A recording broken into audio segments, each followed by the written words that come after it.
ব্রাহ্মণবাড়িয়ার আশুগঞ্জে গতরাতে দুপক্ষের ব্যাপক সংঘর্ষের পর এলাকা এখন থমথমে। পাল্টাপাল্টি হামলা এবং আটকের ভয়ে গ্রাম ছাড়া অনেকে। গাছ থেকে ফুল ছেঁড়াকে কেন্দ্র করে গতরাতে দুই গোষ্ঠীর মধ্যে সংঘর্ষ হয়। 7 পুলিশ সদস্য সহ আহত অন্তত 30 জন।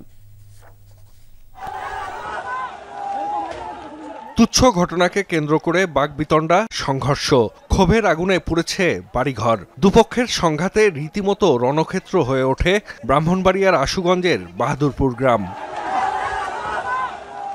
মঙ্গলবার রাতের সংঘর্ষের পর এলাকা থমথমে। পাল্টাপাল্টি হামলা ও আইনশৃঙ্খলা বাহিনীর হাতে আটকের ভয়ে গ্রামের অনেক বাড়ি পুরুষশূন্য।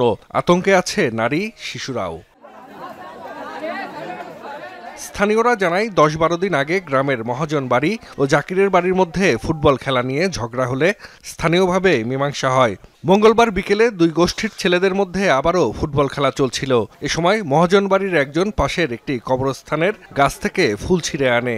এরপর জাকিরের বাড়ির আরেকজন স্কুল আঙিনার একটি গাছ থেকে ফুল ছেড়ে। এ নিয়ে প্রথমে বাকবিতণ্ডা, পরে বাধে সংঘর্ষ। ভাঙচুর করা হয় বাড়িঘর, দোকানপাট, আগুন দেয়া হয় একটি বাড়িতে। একটা ফুল ছিঁড়ছিল, ফুল ছিঁড়ার পরে এনতিকে নাকি সৃষ্টি হয়েছে ঝগড়া।